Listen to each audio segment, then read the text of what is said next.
과거 속 오늘엔 어떤 일들이 있었을까요? 영상으로 떠나는 라떼뉴스 여행. 영상실록 오늘 안녕하세요. 아나운서 조진영. 아나운서 조혜진입니다. 저는 요즘 해가 정말 많이 길어진 걸 체감하거든요. 이게 하루가 길어지는 기분이라서 좀 뭔가 기분이 좋아요. 맞아요. 그리고 사실 우리 녹화 시간이 조금 이르잖아요. 그렇죠. 많이. 그래서 출근할 때 사실 이 봄이 오기 전에는 되게 깜깜할 때 제가 출근을 했단 말이에요. 근데 요즘에는 훤하게 출근을 할 수 있어서 저는 그게 너무 좋아요. 아, 그래요? 좀 덜 무서우니까. 덜 무섭고 또 이렇게 기분이 좋아요. 하여튼. 네. 네. 이렇게 하루가 길어지는 만큼 영상실록 오늘은 본방사수 또 복습할 시간이 많이 늘어나겠어요. 맞습니다. 네. 저희가 오늘도 어김없이 시간 순삭 과거 여행 보내드리겠습니다. 빨리 가고 싶어요. 아, 그래요? 네. 그럼 과거 속 오늘에는 어떤 일들이 있었는지 함께 보시죠.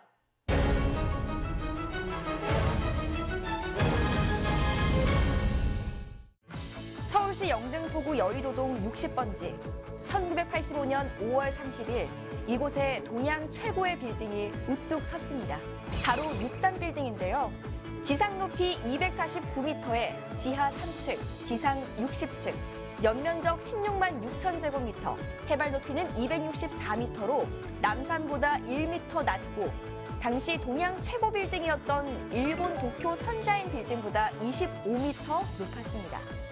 아, 63빌딩 그 아까 주소 말씀해 주셨잖아요. 너무나 익숙한 것 같아요. 아, 그래요? 그만큼 이 63빌딩이 정말 우리나라 사람들의 가슴속에 아주 깊이 박혀있는 정말 최고층 건물의 대명사잖아요. 네.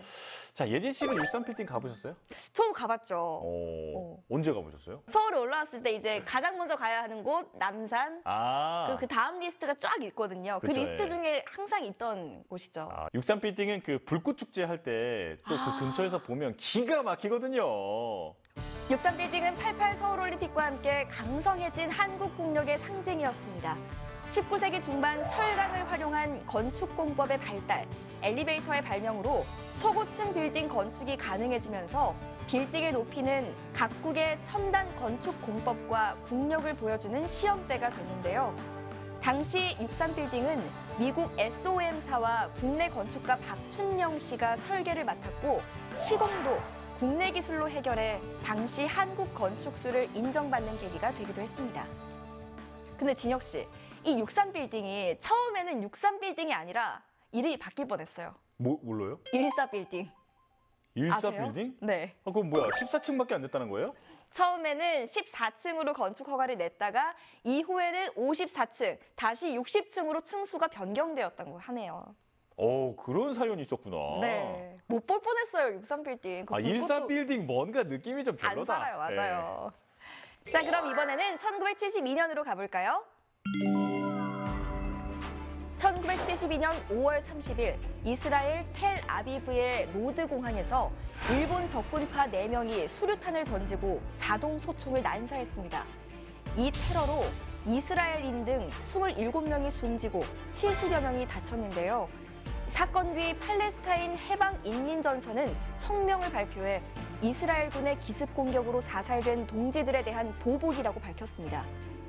대학생 신분으로 일본 적군파 소속이었던 범인들 가운데 2명은 수류탄으로 스스로 목숨을 끊었거나 동료가 쏜 총에 맞아 현장에서 사망했고 나머지 1명은 체포됐는데요. 참 끔찍한 사건이네요. 그런데 적군파가 정확히 어떤 단체인가요? 이 적군파는 일본에서 안보 투쟁이 한창이던 1960년대 말 세계 동시혁명을 지향하는 국제 근거지론을 내걸고 결성된 국제 테러 집단이에요. 근데 이 중동 분쟁에까지 뛰어들면서 팔레스타인 인민해방전선과 함께 반이스라엘 투쟁을 벌인 거죠.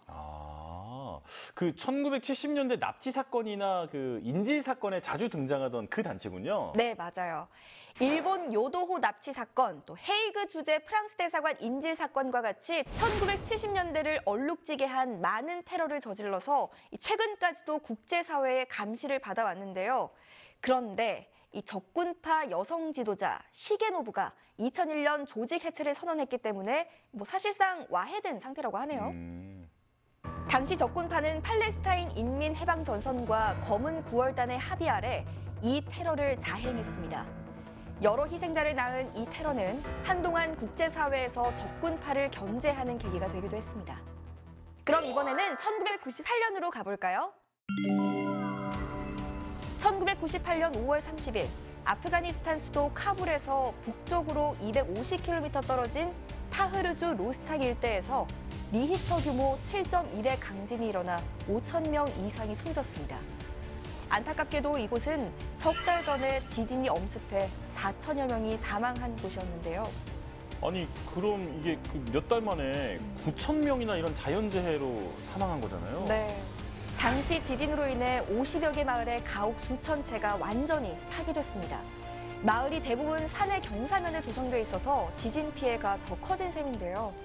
당시에 우리나라에서도 모금을 많이 했다고 하죠. 네, 당시 우리나라에서는 공식적으로 5만 불을 지원했었고 그 후로도 경제, 물리적인 지원을 하러 한국의 다양한 NGO가 아프가니스탄을 방문했었죠.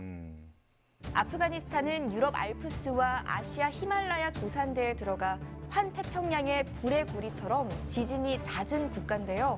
최근까지도 크고 작은 지진 피해로 인해 어려움을 겪고 있습니다. 그리고 5월 30일에 또 다른 사건들을 살펴보면 1974년에는 이란에서 최연소 단독 비행 조종 기록이 세워졌습니다. 아니 최연소 조종 비행 기록? 뭐 얼마나 어렵길래요? 초등학교 6학년. 초등학교 6학년? 우리나라 나이로. 야, 나 그때 뭐 했지? 나 네이클로버 따라다녔는데? 그놈의 네이클로버. 자, 13살이었는데요. 이 팔레비 이란 왕자는 13살의 어린 나이로 경비행기 단독 조종에 성공해서 세계를 놀라게 했었죠. 아니 그게 초등학교 6학년이 가능한가? 이게 그러니까. 이미지 트레이닝을 엄청 많이 했겠죠? 그렇죠. 공군에서 조종 교육까지 받고 비행에 올랐다고 하는데요. 그래도 그게 쉽지 않잖아요. 그렇죠. 무사히 마치고 착륙하는 모습에 모두가 놀랐다고 하네요. 야, 뭔가 형이라고 불러야 할 것 같다. 난 오빠.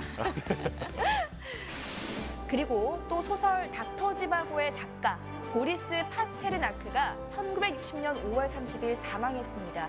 그의 유일한 장편 소설 닥터 지바고는 소련 내 발표가 허락되지 않자 이탈리아에서 출간했었죠.